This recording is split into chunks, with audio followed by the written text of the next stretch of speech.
ପାରାଦୀପ କୋଲଡିଆରେ ରାମନବମୀ ଉତ୍ସବ 108 କଳସ ଶୋଭାଯାତ୍ରାରେ ଭକ୍ତିମୟ ପରିବେଶ। ପବିତ୍ର ରାମନବମୀ ଅବସରରେ ମର୍ଯ୍ୟାଦା ପୁରୁଷୋତ୍ତମ ପ୍ରଭୁ ରାମଚନ୍ଦ୍ରଙ୍କର ଜନ୍ମତିଥି ସାରା ଦେଶରେ ଭକ୍ତି ଭାବରେ ପାଳିତ ହେଉଥିବା ବେଳେ ପାରାଦୀପ ଅନ୍ତର୍ଗତ କୋଲଡିଆ ଗାଁରେ ଉତ୍ସବମୁଖର ପରିବେଶ ଦେଖିବାକୁ ମିଳିଛି। ଗ୍ରାମଟି ଶୋଭାବର୍ଦ୍ଧନ କରାଯାଇଥିବା ସହ ଚାରିଆଡେ ଜୟ ଶ୍ରୀରାମ ଧ୍ୱନିରେ ପରିବେଶ ଗୁଞ୍ଜି ଉଠିଥିଲା। ରାମନବମୀ ଅବସରରେ 108 କଳସ ନେଇ ଏକ ବିଶାଳ ଶୋଭାଯାତ୍ରା ଅନୁଷ୍ଠିତ ହୋଇଥିଲା। ଏଥିରେ ଗାଁର ଆବାଳ ବୃଦ୍ଧ ବନିତା ଭକ୍ତି ଭାବରେ ସାମିଲ ହୋଇ କୋଲଡିଆରୁ ପଦଯାତ୍ରା କରି ଭୂତମୁଣ୍ଡାଇ ମହାନଦୀ ପର୍ଯ୍ୟନ୍ତ ପୂଜାର୍ଚ୍ଚନା କରିଥିଲେ। ଏହି ସମୟରେ ମହାନଦୀ ପାର୍ଶ୍ୱରେ ରାମ ରାମ ଧ୍ୱନିରେ ପ୍ରକମ୍ପିତ ହୋଇଯାଇଥିଲା। ସେହିପରି କୋଠି ପଞ୍ଚାୟତ ଅନ୍ତର୍ଗତ ନୁଣୁକୁଆ ଗାଁରେ ମଧ୍ୟ 108 କଳସ ଶୋଭାଯାତ୍ରା ବାହାରିଥିଲା।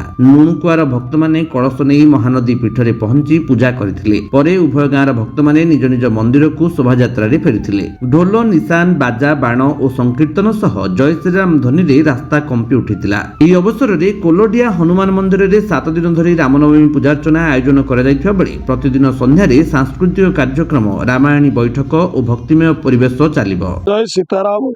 ମୁଁ କୋଲଡିଆ ହନୁମାନ ମନ୍ଦିରର ପୂଜକ। ଆଜି ମର୍ଯ୍ୟାଦା ପୁରୁଷ ଶ୍ରୀରାମଚନ୍ଦ୍ରଙ୍କର ଶ୍ରୀରାମ ନବମୀ ପୂଜା ଆମର ଏଇ ମନ୍ଦିରରେ ଆଜିକୁ 40 ବର୍ଷ ହେଲା ବହୁତ ଧୁମଧାମରେ ପାଳନ ହୋଇ ଆସୁଛି। ଆଜି ପ୍ରଭାତ ସମୟରୁ ଆମର କଳସ ଶୋଭାଯାତ୍ରା ମହାନଦୀ ପୀଠେ ଯାତ୍ରା କରିଥିଲେ। ଆବାଳ ବୃଦ୍ଧ ବନିତା 108 କଳସ ଆମର ଶୋଭାଯାତ୍ରାରେ ଯାଇଥିଲେ। ସେଠି ଆମର ମହାନଦୀ ପୀଠରେ କଳସଙ୍କର ପଞ୍ଚପଚାର ପୂଜା ଏବଂ ଆମର ଯୋଉ ମହାନଦୀରେ ଗଙ୍ଗା ଦେବୀଙ୍କୁ ଆବାହିତ କରାଯାଇଥିଲେ। ଗଙ୍ଗା ଦେବୀଙ୍କୁ ଆବାହିତ ପରେ ଆମର ଘଟ ଶୋଭାଯାତ୍ରା ଏବଂ ସର୍ବୋପରି ଯୋଉ ମା ମାଉସୀ ମାନେ ଘଟ ନେଇ ଯାଇଥିଲେ ସେ ଘଟ ପୂଜାର୍ଚ୍ଚନା, ମୁଖ୍ୟ ଘଟ ପୂଜାର୍ଚ୍ଚନା ଏତତ ପରେ ପରେ ଆମର ପୂଜା ମାହୋଲ ଯୋଉ ଆନନ୍ଦ ପରିବେଶ ସୃଷ୍ଟି ହେଉଥିଲା। ତତ ପରେ ପରେ ନିକଟସ୍ଥ ଗ୍ରାମ ଲୁଣୁକୁଆ ଗ୍ରାମରେ ମଧ୍ୟ ଆବାଳ ବୃଦ୍ଧ ବନିତା ତାଙ୍କର ସେଇ ଶ୍ରୀରାମ ନବମୀ ପୂଜା ମହୋତ୍ସବ ସେ ମହାନଦୀ ପୀଠରେ ଏକତ୍ରିତକରଣ ହୋଇଥିଲେ। ତେଣୁକରି ସେ ଯୋଉ ମାହୋଲ ସୃଷ୍ଟି ହେଇଥିଲା ସମସ୍ତଙ୍କ ପାଟିରେ ଗୋଟିଏ ନାରା ରାମ ରାମ ରାମ ରାମ ରାମ ରାମ ରାମ।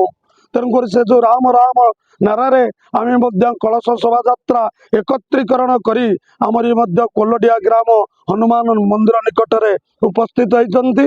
ବର୍ତ୍ତମାନ ଆମର ଗୁରୁ ଗୋବିନ୍ଦ ବିରଞ୍ଚି ନାରାୟଣ ସୂର୍ଯ୍ୟନାରାୟଣଙ୍କର ପୂଜା, ଗୋ ପୂଜା, ମଧ୍ୟାହ୍ନରେ ଆମର ନବାନ୍ନ ପାରାୟଣ ନୀତିକ୍ରାନ୍ତି, ନବାନ୍ନ ଧୂପ, ଇଏ ନୀତିକ୍ରାନ୍ତି ଆମର ସ୍ୱତନ୍ତ୍ର।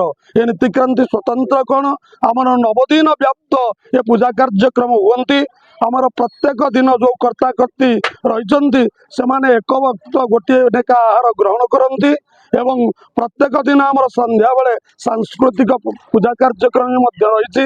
ଆଜି ବି ମଧ୍ୟ ଆମର ରାମାୟଣ ବୈଠକୀ ରାମାୟଣ ଏସବୁ ପ୍ରୋଗ୍ରାମ ରହିଛି।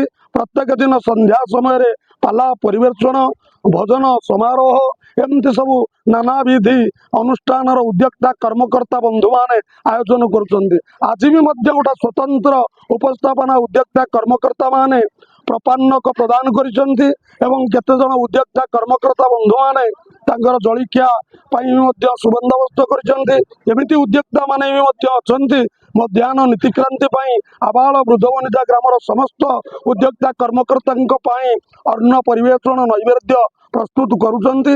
ଏମିତି ଆମର ଏ ଅନୁଷ୍ଠାନ ଆଜିକୁ 40 ବର୍ଷ ହେବ ଏ ଅନୁଷ୍ଠାନ ଉତ୍ତରୋତ୍ତର ଉନ୍ନତି ପରିକ୍ରମାର ଆଜି ଯୁବପିଢି ବନ୍ଧୁମାନେ ଦାୟିତ୍ୱବୋଧ ନେଇଛନ୍ତି।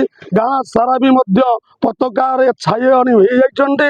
ସମସ୍ତଙ୍କର ମୁଖମଣ୍ଡଳ ମସ୍ତକରେ ରାମ ତିଲକ, ରାମ ନାମ ଗୁଣ ସରବା ପ୍ରତ୍ୟକ୍ରାନ୍ତି ଶ୍ରୀରାମ ପରିତେ କୃତ୍ୱା ରେଚକ୍ୟଂ ପ୍ରତିଜାନିକଂ ଗୁଣାଶ୍ରୈବା ପୟୋକ୍ରାନ୍ତି ଶ୍ରୀରାମଚନ୍ଦ୍ର ୟଂ ନମೋ ନମସ୍ତେ। बोलो सियावली रामचंद्र की। ब्यूरो रिपोर्ट, विश्व विजयी न्यूज ओडिशा।